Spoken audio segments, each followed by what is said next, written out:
Finding the motivation with ADHD can sometimes feel like climbing an insurmountable hill, but it doesn't have to be that way. Dr. Murphy here, Coach Murphy, owner of Effective Effort Consulting. I've been teaching, coaching, supporting neurodiverse students and adults for over 20 years. I'm going to teach you or show you 5 tips and tricks that can help you get motivated and stay motivated to achieve your goals. Number 1 is really break things down into manageable parts.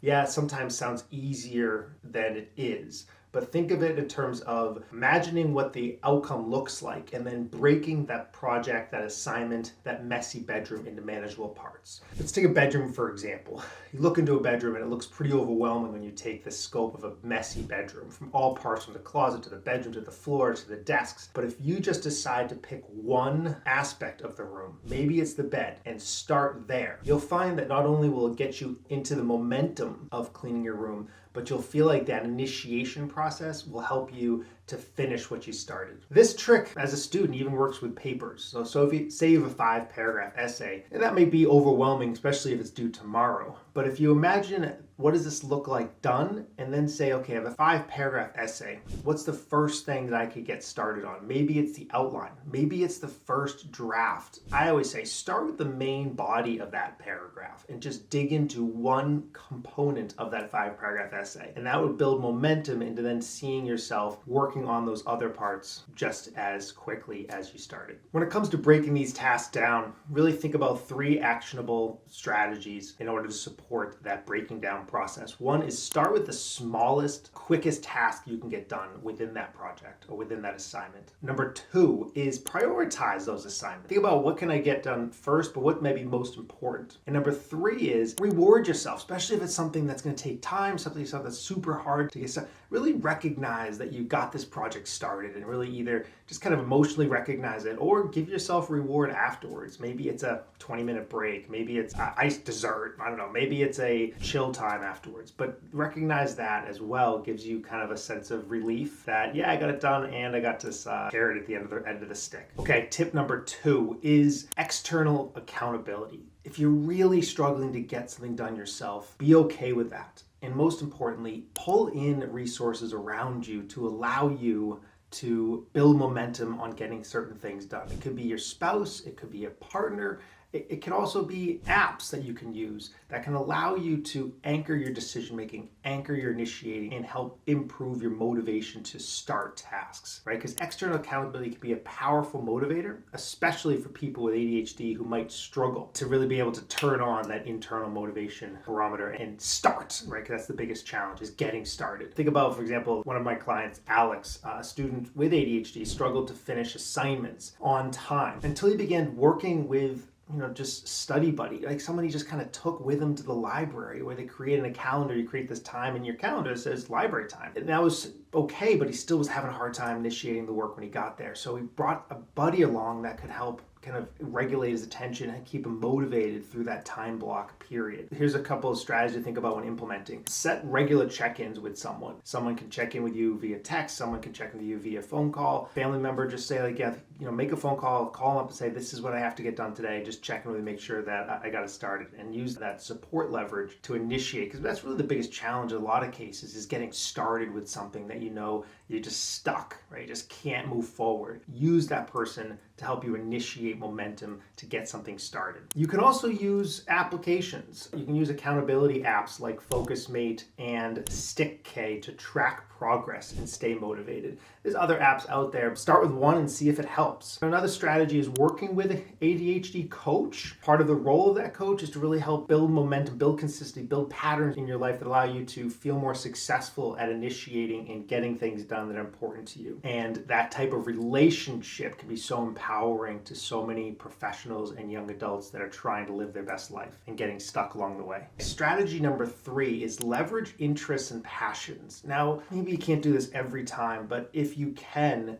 leverage your innate interests and innate strengths and personality and passions It's going to allow you to feel more connected to the assignment, connected to the project, and connected to what you need to do and why. And sometimes when you even think about a messy bedroom and you think about maybe your passion and relationship with your wife or your spouse, that can really help initiate the desire to get that room cleaned for that person versus maybe for yourself. And the truth is, there's been research to prove this. There's a Journal of Attention Disorders back in 2018 said that an individual with ADHD is twice as likely to initiate and stay motivated towards assignments and tasks and projects that they are innately passionate or interested in. Keep that in mind. And so if you can trick yourself into action, this is a great example of one of the clients I worked with. We're teaching note-taking strategy and she just really wasn't connecting with it, but she was a super creative artist, super creative in design. And so what we tried to teach her is how to use imagery in her note-taking strategies. And so she found herself getting far more interested in the note-taking process because she was able to incorporate her artistic flair within the note-taking process. And all of a sudden, she was so much more interested in the process.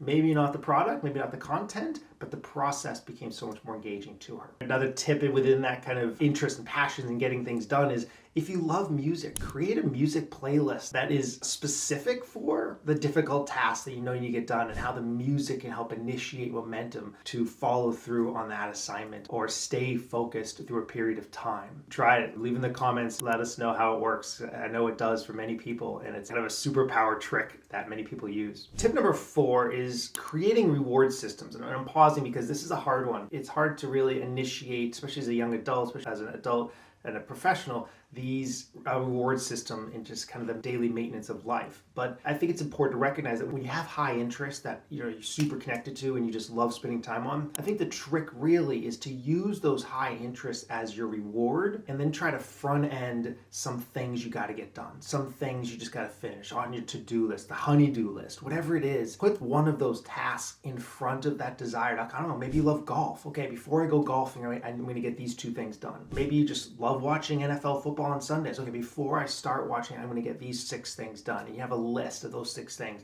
And the reward is to get that done. You also feel better, of course, the intrinsic feeling of accomplished tasks that you knew were hard. But most importantly, you're just trying to front end the hard stuff and use your own tendencies, right? Get that stuff done, and then you have that reward at the end of it. And that's kind of like a real life skill that can really leverage the balance of getting things done, but also being able to enjoy the things that you want to enjoy without the stress of, I forgot those things, or procrastinating, things like that. I hope that works. You got to be intentional about that, right? And you got to be kind of self-control plays a big part in that, because I might just want to jump into what I'm interested in, right? And ignore the to-do list and those tasks that I know are more difficult, harder to motivate. But I think if you just try that strategy enough times, you'll find that you get better at it. And I think that's the main goal in life, is really just to feel like you're making improvements, making incremental progress, right? Get feeling better each day. All right, tip number 5 is amazingly effective. And this is because for so many of us people with ADHD, we get stuck in kind of the emotional decision making, right? We kind of just let our emotions dictate what we're going to do and why. And I think you have to get out of that pattern. So you have to create logical anchors of decision making, meaning logically, what should I be doing? Logically, what's next on my list? This is number 5. I got to create visual reminders. I have to anchor my decision making in visual reminders of what I need to do. And this really helps with motivation because I can see in front of me that's the task. I don't have to think about it. I just do it. And if I write down the 3 things I got to get done right now, or the 3 things I got to get done, that doesn't mean I may not struggle with getting it started because I may have to break it down, right? But it's in front of me and I'm accountable to what I write down. And that's easier. You're more likely to get things done when you do that. Whether you're a student or an adult, that strategy is amazing. That's why we tell students use a planner, something to anchor your attention on what do I need to do that's due tomorrow. And for adults, it's the same thing. I have to have a process of where I'm writing things down and tracking my progress. All right, this has been kind of a deep dive into 5 strategies where we talked about breaking things down into smaller parts, using external accountabilities, leveraging interests and passions, right? Creating reward systems and using visual reminders. If these are helpful, great. If you feel like you even want more, then give me a call. Dr. Murphy. You can schedule a call with me. It's free. We can screen and talk about your needs and see how we may be able to help, and really just talk about your needs and explore the options in front of us, right? It's been a pleasure talking to you, and I wish you all the best on your journey to be the best version of yourself and accomplish your goals.